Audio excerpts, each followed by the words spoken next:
What's up, everyone? It's Josh over here with the Manchise, coming back at you with another UFC DFS breakdown. And we got a pay-per-view event this weekend, and it's a fight that I have been looking forward to for a long time, man. UFC 253, we are finally going to be able to see Paulo Costa versus Israel Adesanya. And we got two belt fights on this card. Of course, this card is taking place overseas, so we got a lot of fighters, a lot of the Kiwi fighters, New Zealanders, Australian fighters on this card. But just a real quick recap of last week. If you played my recommended free DraftKings card last weekend, you certainly placed in tournaments. We had a great weekend last weekend, man. I mean, I had dogs hitting left and right. Like, we talked about Randy Costa, we talked about Derek Minner, talked about Damon Jackson, and it was just great to fire on all cylinders and win a little bit of money. This weekend, we're just going to continue the hot streak here, man. And I think I'm going to have some bold claims for this card. And a lot of you guys might not agree with me. I think we're going to start off with some of those claims with the main event fight. So let's dive into that main event fight. Israel Adesanya versus Paulo Costa, a 5-round fight for the championship belt in the middleweight division. And, we're looking at Israel Adesanya first, the belt holder, 19-0, undefeated as a professional mixed martial artist. And he's just been a stud since entering the UFC. Has victories. Let's just go over the 5 most recent fights, right? So he knocks out Derek Brunson, wins a decision against Anderson Silva. It was a weird fight. We'll talk about that. Wins a decision fight against Gastelum. That was really back and forth, but then he ultimately ended up picking apart Gastelum towards the end of that fight, dropping him multiple times. Knocked out Robert Whittaker. And then in his most recent fight 6 months ago, went the distance against Yoel Romero, which was, in my opinion, a terrible fight. Like, it kind of reminded me of like a Wonder Boy Woodley fight, right? Where like Wonder Boy was Adesanya, kick heavy attack, wants to stay on the outside, avoid the heavy shots. And then Yoel Romero, questionable gas tank, small bursts of pressing forward, but I just don't think Yoel Romero fought with a sense of urgency in that fight. I mean, he clearly didn't.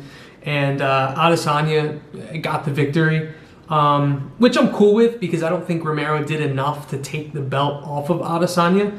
But, if that's not a belt fight, if that's not a championship fight, like, you could argue that fight could have gone either way because there just wasn't a lot of strikes landed.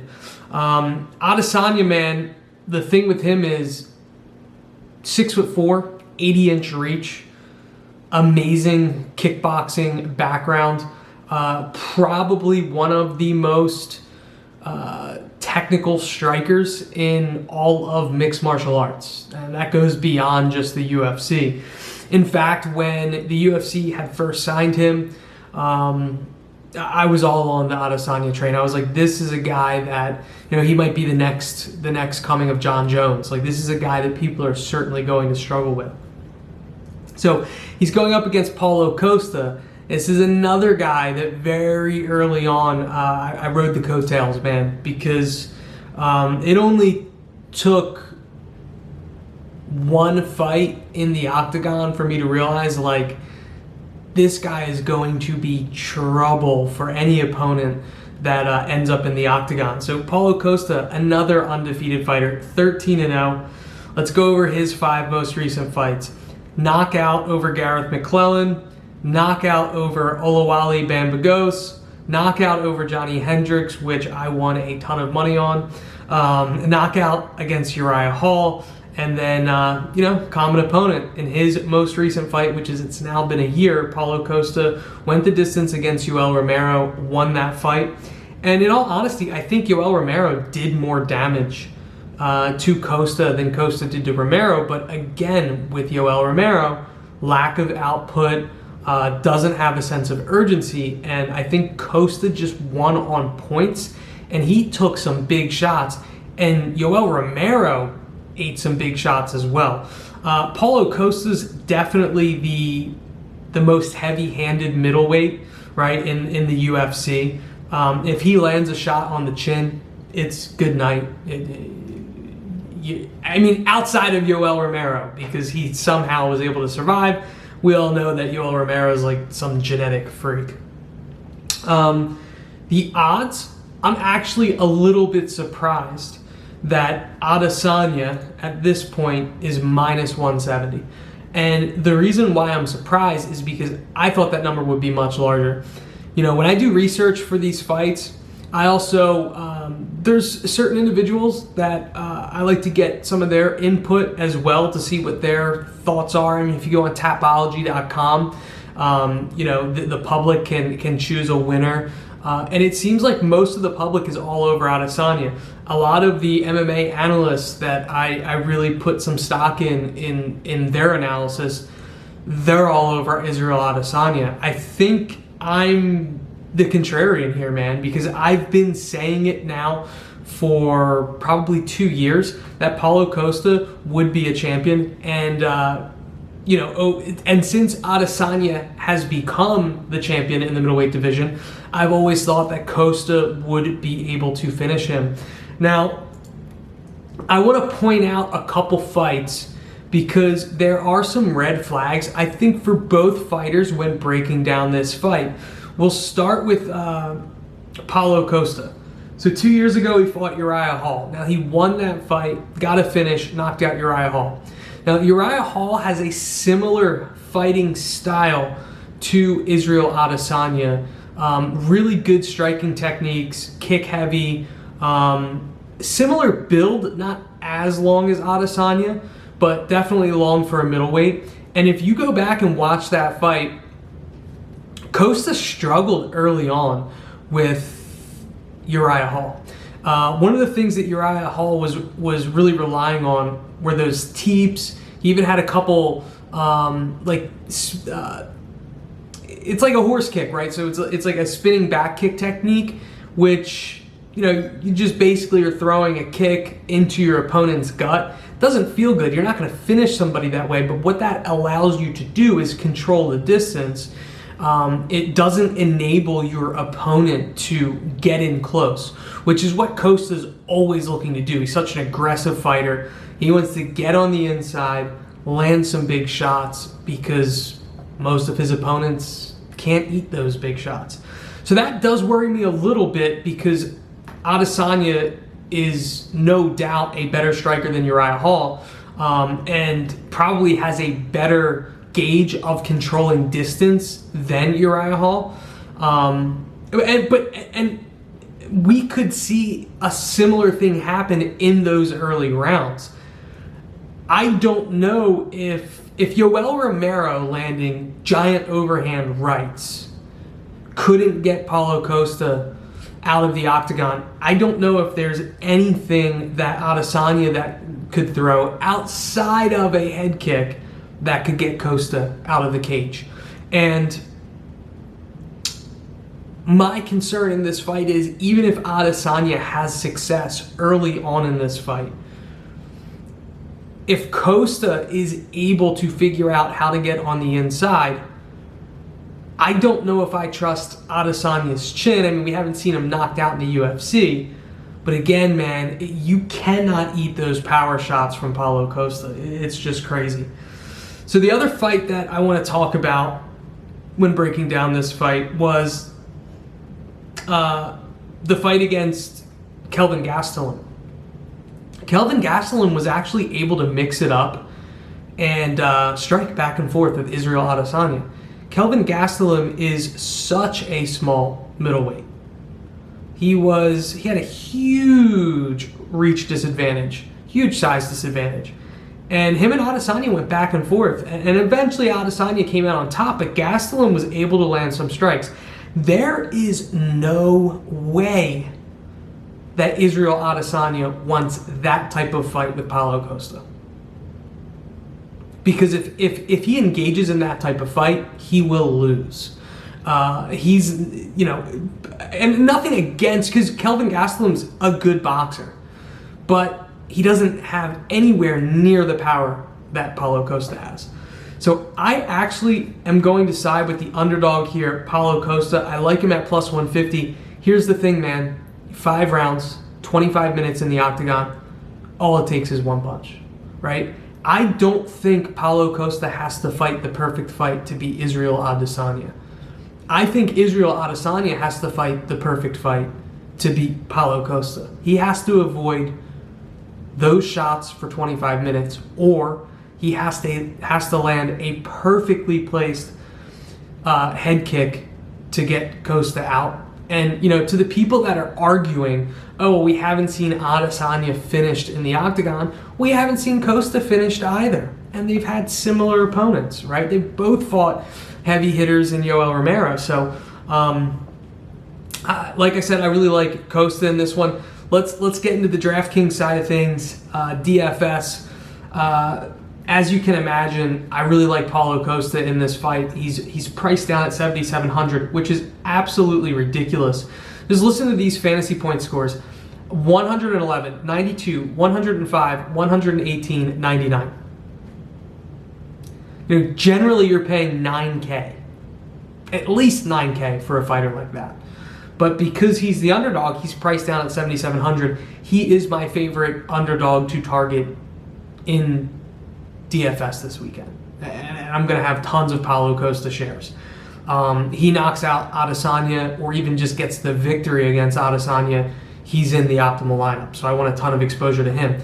On the flip side, Adesanya is priced pretty reasonably. He's priced down at 8,500. And if you look statistically, he has the potential to put up big numbers as well. 110, 125, 127, 106. Now, he has had fights where those scores, his point potential or his point production wasn't on that level. Against Yoel Romero, only 54 points. Against Anderson Silva, only 63 points. Against Marvin Vettori, only 59 points. This is a fight you want to target, right? It's the main event. It's 5 rounds. You definitely want to have exposure to at least one of these guys. This is a fight you could potentially target as well, just because neither of these guys has ever been finished. I expect Paulo Costa to finish Adesanya here. But if that doesn't happen, this fight goes the distance, you're not paying a ton to get 25 minutes worth of striking production in your lineup, because the odds are so close and both fighters are priced down. So this is a fight that you can certainly stack. We'll move on to the co-main event, which is the other championship fight on this card. This is the vacant light heavyweight championship that Dominic Reyes and Jan Blachowicz are fighting for here. John Jones relinquished the title. John Jones fought Dominic Reyes in his most recent fight. It's his only loss on his professional record, as he has a record of 12-1, and that was a super razor-thin, close fight that a lot of people, including myself, scored Dominic Reyes as the victor in that fight. I just feel like he did more damage to John Jones. Before that, Dominic Reyes was on a nice little tear, man. He's knocked out Jared Cannonier, won a fight against Ovince St. Preux, won a fight against Volkan Oezdemir that was really close too, knocked out Chris Weidman, which was just ridiculous matchmaking. Chris Weidman has no chin. And then on the flip side, you have Jan Blachowicz, a veteran, right? He's 37 years old, has a record of 26-8. I think he's fought for KSW. Now he's been pretty successful in the UFC. He's 4-1 in his 5 most recent fights. Only loss, he was finished by Thiago Santos. But he has victories over Nikita Krylov, Luke Rockhold, another questionable chin, Jacare Souza, which was a close, sloppy fight. And, most recently, seven months ago, was able to finish Corey Anderson with a pretty vicious right hook. The other thing that's interesting about this fight is these guys stack up. They're pretty close in size. Dominic Reyes 6'4", Blachowicz 6'2", but Blachowicz actually has a 1-inch reach advantage, 78-inch reach to Dominic Reyes' 77-inch reach. What I want to do is, let's talk about the odds, right? So Dominic Reyes is a pretty big favorite here at -270. Blachowicz is +230. And to me, I think those odds make sense. I want to pull up some statistics for you. Which fighter lands more significant strikes per minute? Dominic Reyes has the edge by 1.25 more strikes, 4.88 to 3.45. They both basically absorb the same amount of strikes. Their striking accuracy is basically the same. One of the things that I want to talk about in this fight is Blachowicz is probably has better jiu-jitsu, but he's not a better wrestler. He's not a better grappler than Dominic Reyes. Reyes, 82% takedown defense. And Reyes does have a little bit of a wrestling background. For Blachowicz, 65% takedown defense. That number's not great. He does average more takedowns. I mean, let's just cut to the chase here. This fight should stay standing, and I expect these guys to strike back and forth. When I look at Blachowicz, though he's been on a nice little run, he's been finished in the UFC by Thiago Santos. He's lost fights to guys like Patrick Cummins and Corey Anderson. In all honesty, I don't think that Jan Blachowicz is worthy of this fight. In all honesty, I think that it should be Dominic Reyes versus Thiago Santos.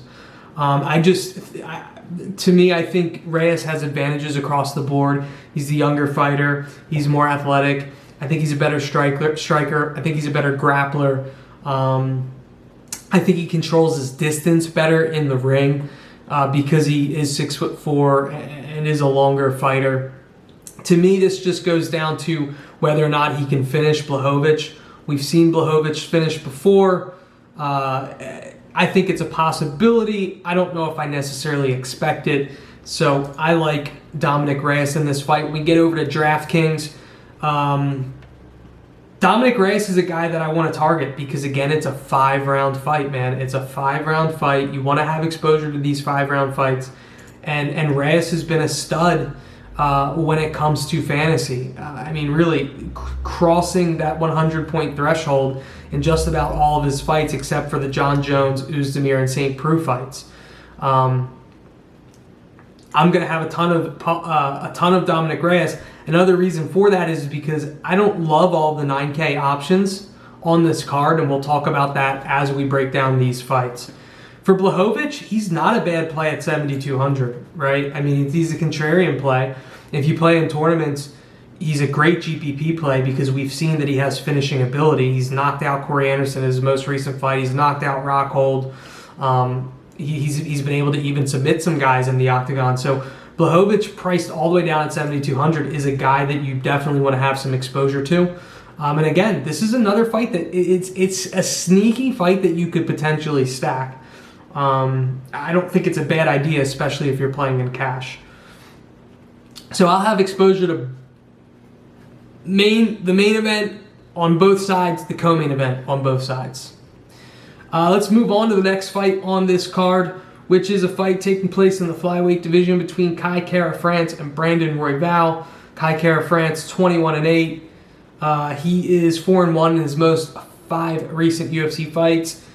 Brandon Royval, 11-4, 1-0 in the UFC, a victory just 3 months ago when he subbed Tim Elliott with an arm triangle.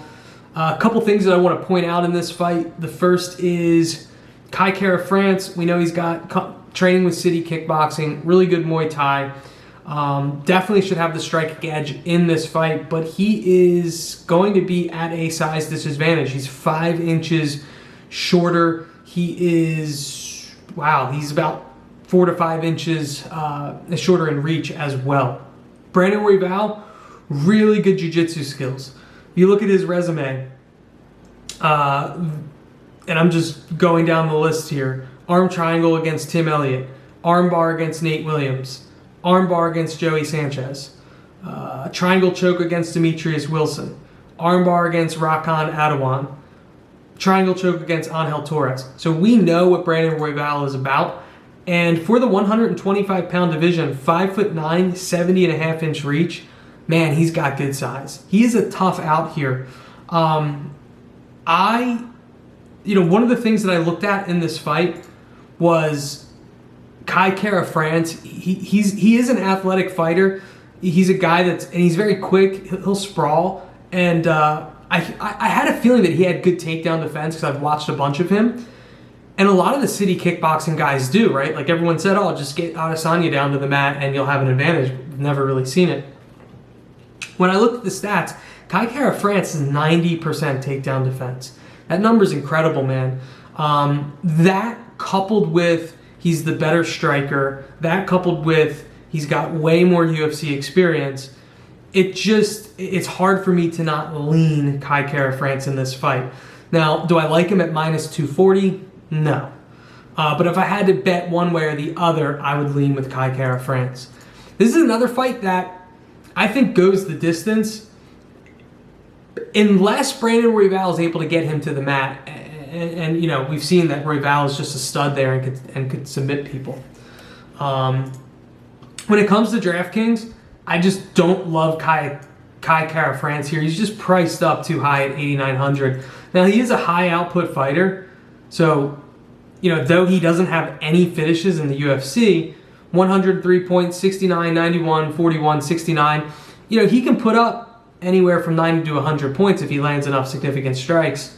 It's just not a guy that I am comfortable paying 8,900 for this weekend. I'll probably have more exposure to Brandon Royval. And we talk about this all the time. A couple weeks ago when Sijara Eubanks fought Julia Avila, I said that I think Julia Avila is able to win that fight, but I'm not paying up $9K for Julia Avila. I will certainly pay $7,200 for Sijara Eubanks, and having a little bit of exposure to her really worked out because she ended up being in the optimal lineup. So I think we have a similar scenario here with Brandon Royval. He's a guy that can get in your lineup, and you know, who knows, man? If he submits Kai Kara France, he's going to be in the optimal. So you want to have a little bit of exposure to him. I don't expect it to happen, but it could. All right, moving on to the next fight on the main card here. Ketlen Vieira versus none other than Sijara Eubanks, who I just got done speaking about.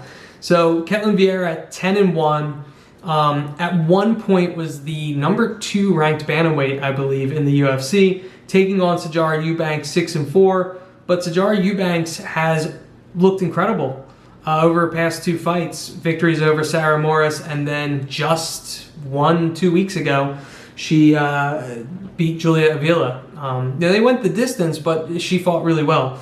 For Ketlen Vieira, she's coming off of a loss 9 months ago where she was brutally knocked out by Irene Aldana. But before that, man, she was on a tear, right? Victories over Kat Zingano, Sarah McMahon, Ashley Evans-Smith. You know, and those girls are all true 135ers. Sijara Eubanks is basically a 135er because she can no longer make 125. She's only 5'4". Now, she does have a 67-inch reach, which is decent for the division, but she is certainly a smaller 135-pounder. For Ketlen Vieira, it's the exact opposite. 5'8" height, 68-inch reach. She's a true 135er. So the 2 things I want to talk about in this fight. The first thing is Ketlen Vieira has a significant jiu-jitsu advantage. But on the flip side, since Sarge has started training with Mark Henry, her boxing's looked great, and her gas tank has looked great, and I think that's the reason why she's been able to pick up some victories. So this is a little bit of a clash of styles. The only thing that I will say is that one of the reasons why Sijara Eubanks has been so successful boxing is because she's always a threat to change levels and take you down to the mat. She's got elite wrestling skills and really good top control, but I don't expect her to utilize that in this fight unless she's somehow gets clipped or is getting picked apart by Ketlen Vieira. I think she's going to want to keep this fight standing, because if she takes it to the ground with Vieira's got some really good solid jiu-jitsu skills, and it's not easy getting Vieira to the ground, right? Like when I pull up the stats, Ketlen Vieira, 92% takedown defense. The only woman that has been able to take her down in the UFC was Sarah McMahon. And like I mentioned, she's fought Kat Zingano, she's fought Ashley Evans-Smith, like big 135ers that generally pretty good grappling skills. So based on all that information, the odds to me make sense here. Ketlin Vieira minus 185, Sijara Eubanks plus 160. Look, you can't rule out Sijara Eubanks, but I have to give the edge to Ketlin Vieira in this fight. It's not like we've seen Sijara Eubanks finish girls in the UFC striking.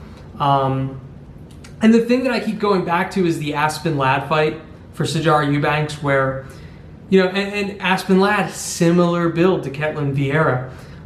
If Sarge has trouble wrestling her opponents, generally she's going to struggle, right? And that's what happened against Aspen Ladd, and I expect that to be the case here because, as I mentioned, I don't even think it's going to be part of her game plan. So I will side with Ketlin Vieira. Let's take a look at this fight from a DFS perspective. Man, this is a tough one. Ketlin Vieira priced at 8,800. This is a fight that I don't know if I want to target because Ketlin Vieira has only one finish in the UFC where she subbed Sarah McMahon and put up 87 points. But, you know, the takedowns, man, she scored 4 of them in her UFC debut. You know, we've seen her put up 82, 87 points, advances because of her jiu-jitsu.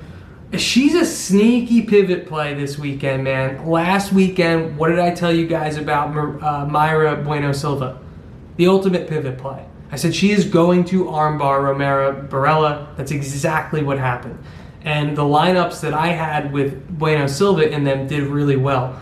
I think we have a similar situation here with Ketlin Vieira. I think she could be the pivot. People are going to pay up for Dominic Reyes. People are going to pay up for Juan Espino. People are going to pay up for Brad Riddell. And Ketlin Vieira is, I don't expect her to have a ton of ownership, and I think she's a sneaky play here. You can't look past Sarge Eubanks, though, who is priced at 7,400 and is now averaging 79 fantasy points per fight. 104 against Sevilla, 98 against Morris. Even the fights that she lost against Ladd and Kahea, 47, 55 points. I mean, she's gonna mix it up. She's gonna land significant strikes. It's gonna be a competitive fight. I just don't know if she gets the victory here, and I think there are other fighters priced down in the mid sevens that I would prefer to target. So this isn't a fight I'll have a ton of exposure, but I will have some lineups with Vieira and some lineups with Eubanks, just to diversify what I got going on. And, you know, I don't think this is going to be a high-owned fight. So, all right, moving on to the next fight here on the main card. Kicking off the main card, that is a fight between Hakeem Dawodu and Zubaira Tugakov.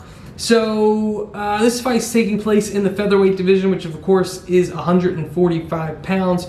We got Hakeem Dawodu, who is 11-1 as a professional, versus Tugakov, who's 19-4. So both these guys have pretty solid records. I think this is one of the most even fights on this card.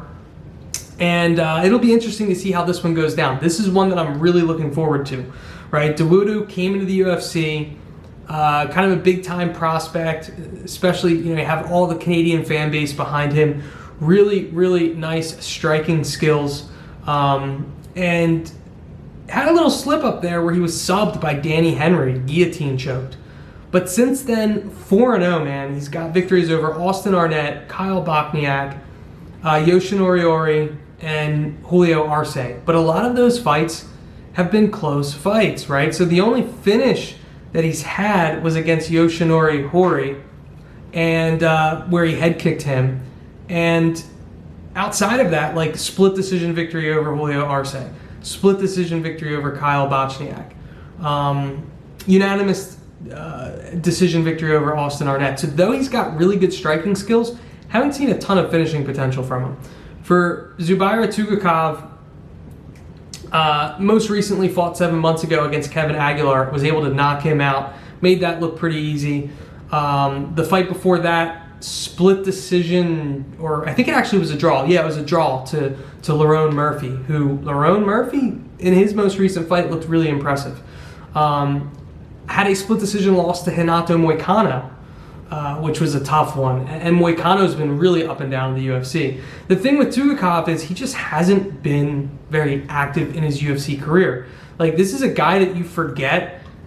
He's been fighting in the UFC now for like 5 years. I mean, his first fight in the UFC was against Douglas Andrade all the way back in February of 2014. Which is just crazy to me because he hasn't fought much. Douglas Andrade, Ernest Chavez, Felipe Nover, Moicano, Murphy, Aguilar. So in 6 years, he's had like 6 fights. So it's nice to see him here on what I would consider a quick turnaround for him. The thing with Tugachev is he's a really good, well-rounded fighter. I don't think he's exceptional anywhere. I think he's got good grappling skills. I think he's got good striking skills. He's not Khabib Nurmagomedov. He's not a Magomed Ankalaev or a Zabit Magomed Sharapov, right? Where those guys just have crazy, creative striking techniques. But he fights out of AKA, which is a great gym, and he's really a tough opponent. Thus far in the UFC, no one has been able to finish him, and he always puts on a good performance.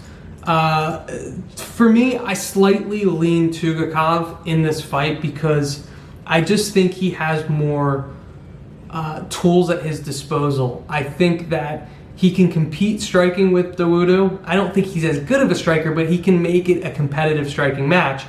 I think if that goes south, then he can make it a dirty fight and excel in the clinch. I think that he's a better grappler, and I think that he could potentially take the fight to the mat.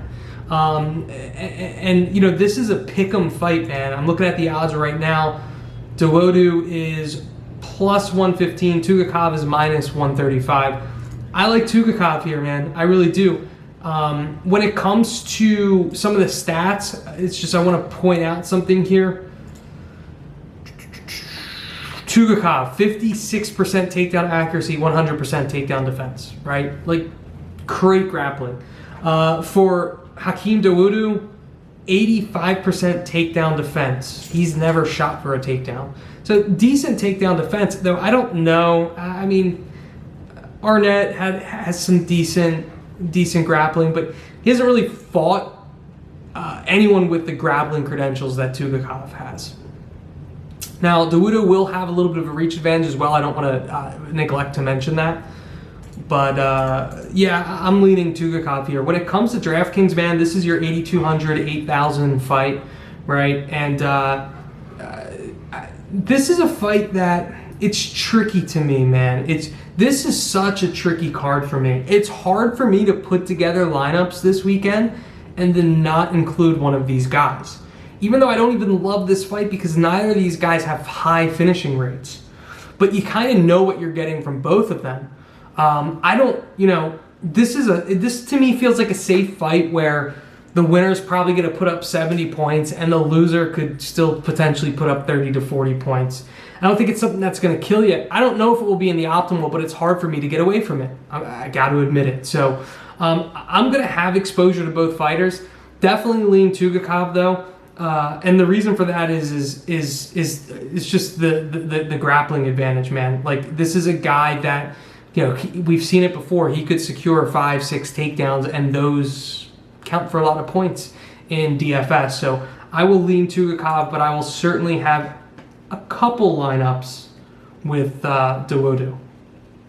Moving on to the next fight on this card, which is taking place in the lightweight division.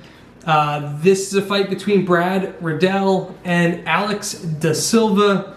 We'll start off with Brad Riddell, who's 8-1 and 2-0 in the UFC. Again, fighting out of City Kickboxing. We have all those guys on this card.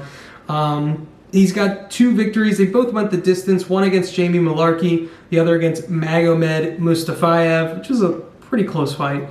For Alex Da Silva, this will be his 3rd UFC fight. He's 21-2. He lost his UFC debut to Alexander Yakovlev, which is a little bit difficult, tough draw there in your UFC debut. But in his most recent UFC fight, which was a year ago now, he won that. That one went the distance, but he won that fight against Rodrigo Vargas. Brad Riddell is a pretty sizable favorite in this fight. It makes sense to me, man. Minus 340 to De Silva, plus 280. I think, Riddell is just the better fighter all around. I think he has better striking. And this is going to be a striking fight, right? Let's talk about that. Alex De Silva, I'm just pulling up his resume. He does have some finish. He's got a guillotine choke in there. He does have some submission skills, some rear naked chokes. But for the most part, he's a guy that likes to stand and bang. And same with Brad Riddell. And just looking at the stats in this fight, Riddell firing 4.3 strikes per minute with a 57% striking accuracy. He just has he's got a big striking advantage here. He really does. And Alex De Silva, so far in the UFC, we haven't seen a ton of output from him. That worries me a little bit. But this is a fight that you probably do want to target. I mean, if I'm betting this fight straight up, I like Riddell, even at minus 340. When it comes to DraftKings, it's hard for me to pay up 9,200 for Brad Riddell. 101 points against Belarki, 70 against Mustafayev. But I don't know if there's a ton of finishing potential there, right? Like, Brad Riddell, how many finishes? Yeah, so he hasn't finished anyone in the UFC yet, but Glory of Heroes, which is where he fought before the UFC, did have quite a few knockouts. He has been armbarred before, which is interesting. Alex De Silva, though, the only time he's ever been finished was by a guillotine choke, so he's never been knocked out. So, this is a tough one for me to grab a ton of Brad Riddell. Plus, I think he's going to be higher owned on this slate. Alex De Silva, not a bad punt here. He probably has the jiu-jitsu advantage against Riddell. I don't know if we'll see it actually materialize. But De Silva can strike as well. It's just De Silva, like I mentioned, 8 significant strikes in his first fight, 17 in his second fight in the UFC. I mean, those numbers, they're not doing anything for you. Which is crazy because he's priced all the way down at 7,000, but you still need a finish from him because if he has another 15 significant strike fight, it's just going to kill your card. So I don't think I'll have a ton of De Silva. He's not a bad punt play if you want to throw him in there. Have a little bit of Riddell. All right, let's move on to the next fight here, which is a fight taking place in the 170-pound weight class.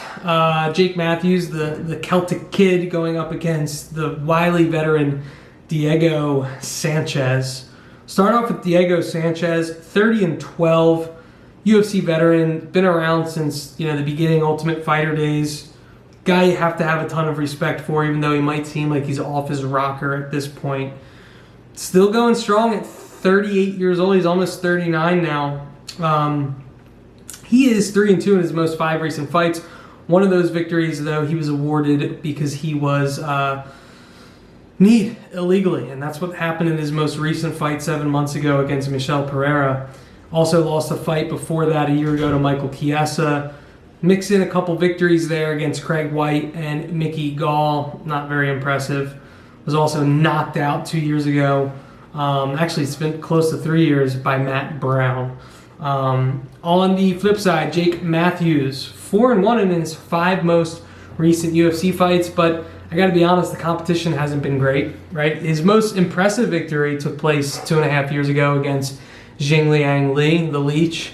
Won that fight, went the distance, was able to sub Shinsho Anzai, rear naked choke. That was pretty impressive. Took his back. Took a loss there to Anthony Rocco Martin, where he was anaconda choked. And then in his most 2 recent fights, victories over Emil Weber-Meek and Rostem Akman. Both of those went the distance. I mean, Jake Matthews is the biggest favorite on the card. Doesn't surprise me. At minus, what is he at now? Minus 750, which is insane. And it's insane because Diego Sanchez is not easy to get out of the ring, man. Like, it's not like he's been finished a ton in his career. Matt Brown finished him. Al Iaquinta finished him. Joe Lazone finished him. And really outside of that, and this is a guy that's fought like 40-something times, he always makes it a scrappy, tough fight. And for Jake Matthews, who doesn't have a ton of finishes on his resume here, at least within the UFC, you know, it's just interesting to see those odds. But I just cannot wrap my head around Diego Sanchez winning this fight. I just don't see a scenario in which that occurs. You're not going to make any money on Jake Matthews. So let's talk about this fight from a DraftKings perspective. Right? Do you want to pay up $9,400 for a fighter that only averages 65.8 fantasy points? Well, I am here to tell you that you do want to pay up, because Diego Sanchez, first of all, is undersized, in my opinion, for the division. And he has an absolute putrid takedown defense of 46%. And Jake Matthews has a 41% takedown accuracy, and he's pulling 2.2 takedowns per 15 minutes. I think he has no trouble taking this fight to the mat. If he does, can control it, land strikes, or set up a submission. I think the potential is there for him to score 100 fantasy points. I really do. He's not the typical guy that I would target and pay up $9,400 for, but this is more about fading Diego Sanchez than it is being super high on Jake Matthews. I just think Sanchez is washed at this point in his career. I wouldn't be surprised if he was finished in this one by Jake Matthews, which is what we need if we're going to pay up $9,400. So I'll have some exposure to Jake Matthews. I will have no exposure to Diego Sanchez. I just don't think he stands a chance in this fight. All right, moving on to the next fight here, which is a fight happening in the featherweight division between Shane Young and Ludovic Klein. And when this fight was first announced, I got to be honest, I didn't know a ton about Ludovic Klein, so I spent most of my time researching him. And man, is his striking impressive. I'm just going to pull up his resume real quick. His record is 16-2, fighting out of Slovakia. And it's just a ton of finishes, man. Head kick, punches, doctor stoppage, head kick. Dude's got really flashy striking, really good kick techniques. I was pleasantly surprised. And, you know, it makes sense because these odds really shifted. In fact, at this point, it's a pick'em fight. Klein is minus 110. Shane Young is minus 110. And the only thing, though, is Ludovic Klein fought at Octagon. Now, most people probably aren't familiar with that promotion, but it is a decent Eastern European promotion. He's fought guys that have solid records. 10-4, 13-3, 10-7, 11-2, 13-1, 39-16, 14-5. So it's not like he's fighting trash cans. On the flip side, Shane Young, this will now be his fourth UFC fight. He is 2-1. Victories over Austin Arnett and Rolando Dye, who stinks. His loss, well, happened to come to the hands of a belt holder, Alexander Volkanovski. These guys are similar in size, but you know, when I look at Shane Young, more UFC experience, Another guy that's fighting for City Kickboxing, who they have just, again, have really taken MMA by storm. And he's been in the octagon with a champion in Volkanovski. So the difference in this fight is Ludovic Klein is 100% a striker by trade. That's where he makes his money. Shane Young, on the other hand, I think is the more well-rounded fighter. I think Shane Young has very solid striking because he fights and trains with City Kickboxing. But he's got solid takedown defense.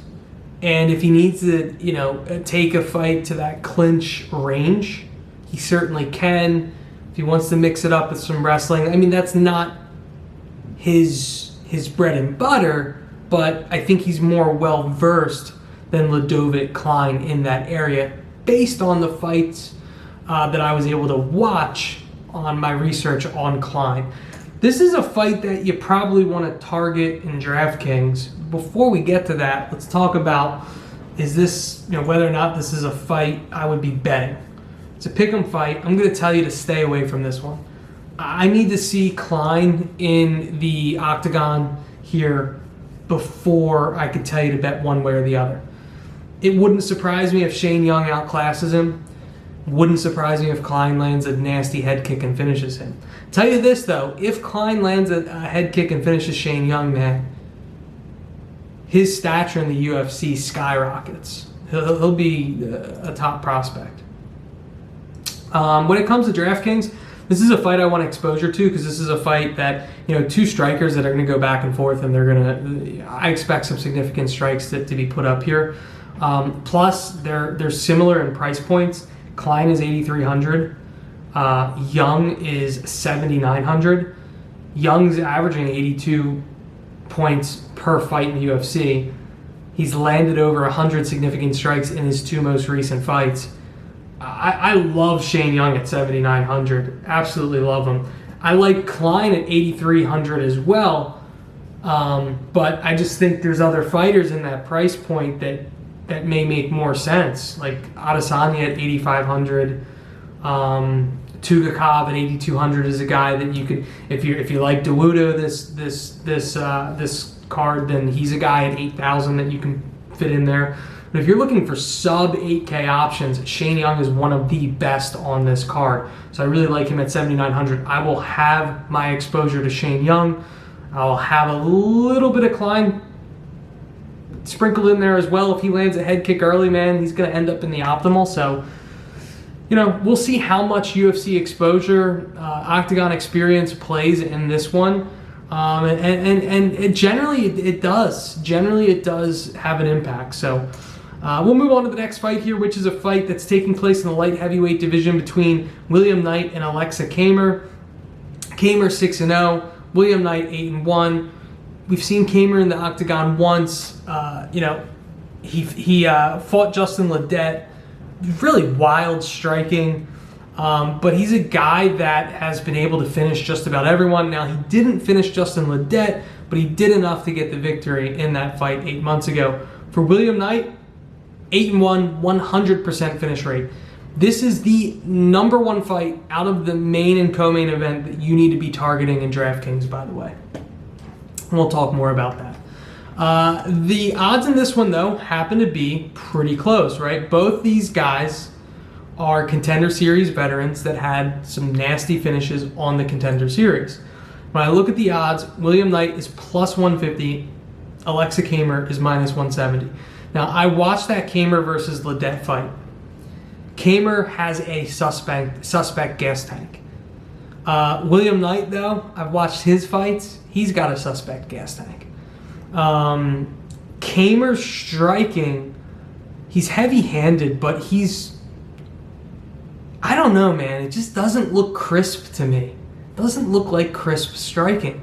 It's almost rudimentary, man. I mean, yes, if he connects, he's gonna hit you hard, and he could put you out. But just his technique, I'm not in love with, man. Which is weird because he trains with Stipe. he's getting trained up by good coaches. And who knows, man, he's a young fighter. He's 25 years old, right? Like, he's only going to improve. He's just a little bit wild with his technique, which scares me when you're fighting against another guy who's a heavy hitter.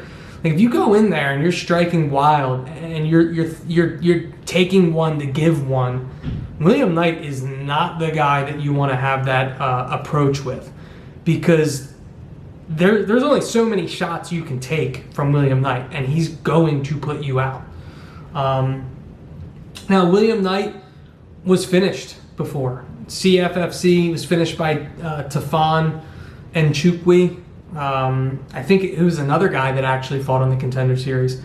But William Knight, man, I love him here at plus 150. I just have more faith in his striking, and I think Kamer's a little too reckless and wild.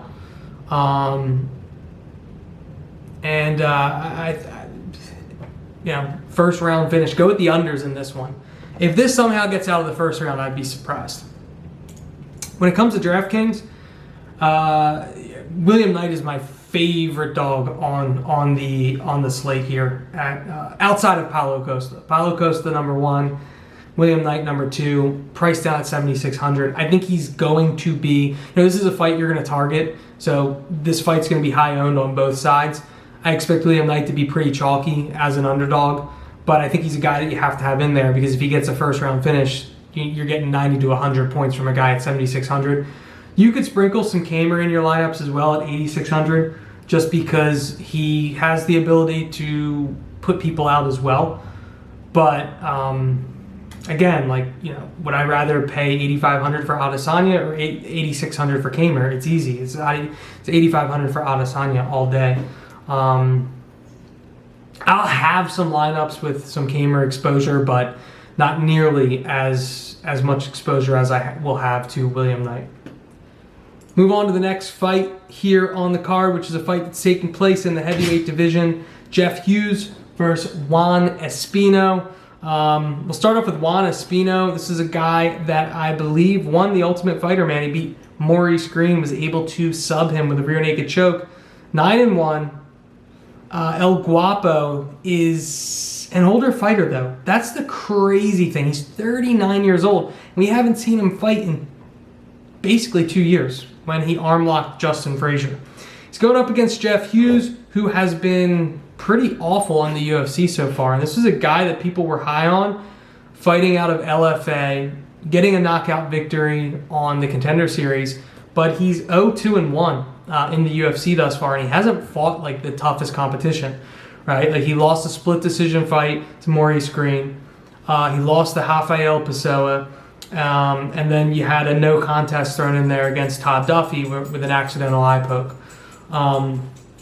So based on all that information, Juan Espino happens to be a big favorite here, -300. And to me, it makes sense, because this is a guy in Jeff Hughes that hasn't looked great. And Juan Espino is a guy that's got really good jiu-jitsu skills for a heavyweight. It's all about whether or not he can get Jeff Hughes to the mat, though. That's really what it comes down to. So what I'm looking at in this fight is Jeff Hughes takedown defense, and it's 75%, which is solid. It's not bad. Juan Espino, I don't feel like his striking isn't good enough for me to feel comfortable with betting him if he can't get this fight to the mat. So I will not be laying any money on Espino at -300. I think if I had to go one way versus the other, I think Espino does win this fight. Let's just look at Jeff Hughes. Has he ever been subbed? He's never been subbed. Never been subbed. That's another thing that scares me. So I like Espino in this fight straight up, but it's not anything that I put money on. Now, when it comes to DraftKings, Espino is going to be so popular. Heavyweight fight, tons of finishes, put up 123 fantasy points in his only UFC fight. You can get him at 9,100, which isn't a bad price, right? Like, why pay 9,400 for Jake Matthews if I can pay 9,100 for Juan Espino? Well, the answer to that is Jake Matthews, in my opinion, has a much easier fight, because if Espino can't take down Jeff Hughes, it could be a long night for him.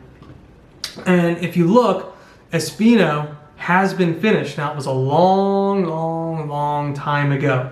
And he is the bigger fighter, but he's also the older fighter and the less active fighter. We got to take all those things into consideration. This is a fight you probably want to target. If you want to go top heavy with your lineups this week, Jeff Hughes isn't a bad punt. In fact, he's a better punt play than like Alex Da Silva, certainly a way better punt play than Diego Sanchez. So I might have a tiny bit of exposure to Jeff Hughes. I'll have a little bit of exposure to Espino as well, because if he gets an early submission, he could end up in the optimal. But this isn't a fight, surprisingly, that I am looking to overwhelmingly target, which you may think I would. I don't know. Maybe I'll end up eating crow when we break down these or when we recap these fights next week. I hope not. Hopefully this ends up just becoming like a sloppy heavyweight bout against two really not high-level heavyweights. There's a possibility that that could occur. All right, so we just have one more fight here on the card. Kicking off this card, and this is a fight that I can't wait to break down, is a fight in the light heavyweight division between Hadis Ibragimov and a guy that you probably don't know, Danilo Marques.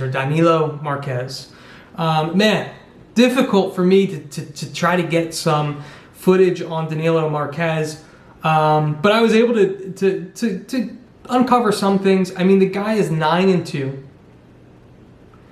And he is a jiu-jitsu specialist. He's a pretty big fighter, 6'6", 77.5-inch reach. But all of that sounds like something that I would, especially against Ibragimov, which I've talked about. I don't think the kid's good. All of those things at face value really made me think that, like, man, Marques could be the dog on this card here. When I did a deeper dive, man, who has Danilo Marques fought and when has he fought? His most recent fight took place all the way back in February of 2018. That's how inactive this guy has been. The guy that he beat, Clayton Caetano, record of 5-4. The fight before that, armbar victory over Mark Polimeno. Mark Polimeno was 0-16. Split decision loss in LFA, 13-6. His only LFA fight. Had a rear naked choke victory over a guy that was 5-9. Lost the fight back in 2016 to a guy that was 6-6. Like, he has victories over guys with records of 0-3, 8-17. He's basically fought nothing but trash cans. And I can't put any of my faith behind a guy like that. For Hadis Ibragimov, talked about him a lot. He's a guy that I can't believe is even still in the UFC. 0-3, subbed by Da Un Jung. Really got beat up badly by Ed Herman. And in his most recent fight was absolutely destroyed by Roman Dolizde, which really led to me winning a bunch of money that night. Thank you, Ibragimov. So going into this fight, I was all about fading Ibragimov. Couldn't believe that he was such a big favorite at -155. But as I do my research, it just makes sense. Like, you know, as bad as Ibragimov has looked in the UFC, he was undefeated and he fought for M1 coming into the UFC, and he at least fought legit talent. Like, the guys that he has victories over, 15-3, 12-3, 9-4, 7-0, like, guys that are MMA fighters fighting for, like, a legitimate promotion. Not some random guy that you pulled out of the crowd that has an 0-16 record in somebody's backyard. So I actually lean Ibragimov here. I actually like him a lot at -155. And I will say, and as I pointed out earlier, Marques has good jiu-jitsu skills. But, again, who is he submitting? And Ibragimov, he does have some submission skills as well, man. He's got rear naked choke victories, bulldog choke victories, rear naked choke victories back with M1. So it's not like he's clueless when it comes to jiu-jitsu. So for that reason alone, I lean Ibragimov. When it comes to DraftKings, man, this is such a tricky, scary fight because this fight could really end up in the optimal, and it's just difficult. I mean, you probably want to have exposure to some of these guys. As much as I'm hating on Marquez, he's priced down at 7,500, and he could, we've seen Ibragimov lose his last 3 fights. I mean, it could be 4 in a row. So you might want to get some exposure to Ibragimov. You might want to get some exposure to Marquez. Don't rely heavily on either of those guys. Like, if you're playing in a bunch of tournaments, don't pencil in Ibragimov in every single one of your lineups. Don't pencil in Marquez into all of your lineups. Please diversify. This isn't the fight. Really, if this fight didn't have the finishing potential that it did, I would be fading this fight left and right all day because both these guys stink. I still don't think either of these guys are UFC level talent. And when you have fights like that between 2 trash cans, you never know what could happen. These are the types of fights that I hate as a DFS player because, right, like one of these guys could break the slate, and if you avoid the fight because you have a brain and you're like, both these guys suck, now you're out of some cash because some idiot out there opened up their DraftKings app on their phone and was like, Ibragimov, never heard of him, let me lock him in. Or Danilo Marquez, never even heard of him. I can't even get YouTube footage of his fights, but let me just throw him in there. So I'm going to stay away from this fight in my optimal lineup that I'm going to give to you guys, but I will, as the degenerate that I am, I'm going to have some exposure to it. All right, so we're now ready for the money-making segment. Let's go. We made some money last week. Let's make some money again this week. Let's break down my optimal lineup, starting with Jake Matthews at 9,400. Just think he is able to take down Diego Sanchez at will, and if that happens, he could land a ton of significant strikes, especially because Diego Sanchez has a pretty tough chin, or could sink in that rear naked choke and tap Jake Matthews. Next fighter I have on here is Diego. Why am I saying Diego? Because I got Diego Sanchez on my mind. Dominic Reyes at 9K. Just think he's probably my favorite 9K option on this slate. And should finish Blachowicz here, and could easily put up over 100 points, especially in a 5-round fight. After that, I have Zubaira Tugakov at 8,200. I'm hoping that he's able to really. I'm just hoping he doesn't go in there thinking that he's going to absolutely be able to strike back and forth with Davuto. I think if he is able to use his grappling, he'll get some points with some takedowns, take the fight down, and then from there land some significant strikes and really control the fight. After that, I have Shane Young at 7,900. Striking match. It's a fight I want to target. A guy that's landed over 100 significant strikes in his 2 most recent fights, and he has UFC experience, unlike his opponent. After that, Paulo Costa is my favorite play on the card. 7,700 for a guy that puts up 100 points every time he's out there. And I don't see Adesanya finishing him, and it only takes 1 punch from Costa to get his opponent out of the ring. And then my last play here is William Knight at 7,600, right? This is the one fight that is probably most likely to be finished in the first round. And I think William Knight hits harder than Kamer. I think he's less reckless of a striker than Kamer, and I think he puts Kamer away. So, quick recap. It's Matthews, Reyes, Tugakov, Shane Young, Paulo Costa, William Knight. Let's make some cash again this weekend, boys and girls. And as always, I appreciate everyone that tunes in. Continue to like this video, subscribe to my channel. It's just something I really love to do, and it would be great if one day it kicked off. So thanks everyone.